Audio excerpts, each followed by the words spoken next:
રાજસ્થાનમાં રઘુ શર્માને હરાવવા કોંગ્રેસના નેતાઓ જશે તેવો આક્ષેપ થયો છે। બાયડના પૂર્વ ધારાસભ્ય જશુભાઈ પટેલે મોટો આક્ષેપ કર્યો છે। રઘુ શર્મા અને જગદીશ ઠાકોરે કોંગ્રેસનો સોદો કર્યો છે। કોંગ્રેસના નેતાઓએ રૂપિયા લઈ કોંગ્રેસનો સોદો કર્યો છે। ગુજરાતમાં કોંગ્રેસને હરાવનારને રાજસ્થાનમાં હરાવવા પ્રયાસો થઈ રહ્યા છે। જશુભાઈ પટેલનો દાવો છે કે અનેક નેતાઓ જઈ રહ્યા છે અને રાજસ્થાનની ચૂંટણીનો ગુજરાતના રાજકારણમાં ગરમાવો આવી જશે તેવું પણ જણાવ્યું હતું। ડિસેમ્બર 2022ની વિધાનસભાની ગુજરાતની ચૂંટણીમાં જે રીતે કોંગ્રેસનું નુકસાન થયું છે, ડેમેજ થયું છે, એ ડેમેજ માટે કોઈ પણ જવાબદાર હોય તો રઘુ શર્માજી અહીંના પ્રભારી હતા। હાઈકમાન્ડે તેને વિશ્વાસ લઈ અને વિશ્વાસ રાખીને ગુજરાતમાં મૂક્યા હતા। આ રઘુ શર્માએ ગુજરાત કોંગ્રેસનો વેપાર કરી નાખ્યો, વેચી નાખી। એની સાથે જોડાયા જગદીશ ઠાકોર।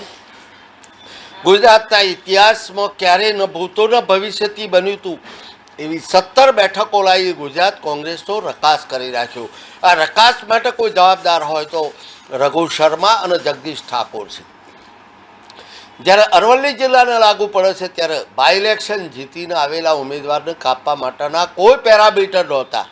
તેમ છતાં રઘુ શર્મા અને જગદીશ ઠાકોરે મહેન્દ્રસિંહ વાઘેલા જોડે સોદો કરી અને 25,000 વોટ લઈ અને ગુજરાતમાં બાયડની બેઠક અને અરવલ્લી જિલ્લો ગુમાવ્યો। આ રીતે ગુજરાતમાં હાઈકમાન્ડે ફેક્ટ ફાઇન્ડિંગ કમિટી મોકલવામાં આવી। એના રિપોર્ટ પણ કદાચ આવ્યા હશે, પણ કોઈ રિપોર્ટની જરૂર નથી। ગુજરાતના પરિણામો બતાવ્યું છે કે ગુજરાતની અંદર ન ભૂતો ન ભવિષ્યથી એવા 17 બેઠકો મેળવી ગુજરાત કોંગ્રેસનો રકાસ કરે। ભૂતકાળની અંદર રાજ્યના મુખ્યમંત્રી તરીકે માધવસિંહ સોલંકી જેવા બાહોશ વ્યક્તિ હતા, જેના કારણે 149 બેઠક મેળવી પૂરા દેશમાં નામના મેળવી હતી।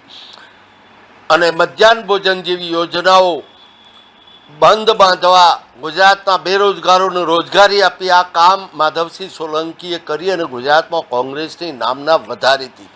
તેની સામે આ બંને નેતાઓએ ગુજરાતની કોંગ્રેસને ખતમ કરી નાખવા માટેનો એક કારસો રચ્યો અને એ શું છે એ બધી જ મીડિયા જાણે છે। અને આ માધ્યમથી, આ મીડિયાના માધ્યમથી, ચેનલના માધ્યમથી હું ઉજાગર કરવા માગું કે આવા લોકોનો હાઈકમાન્ડે હું રાજસ્થાન જવાનો નથી, પણ જે જઈ રહ્યા છે એનું હું મારી આંખે જોઈ રહ્યો છું।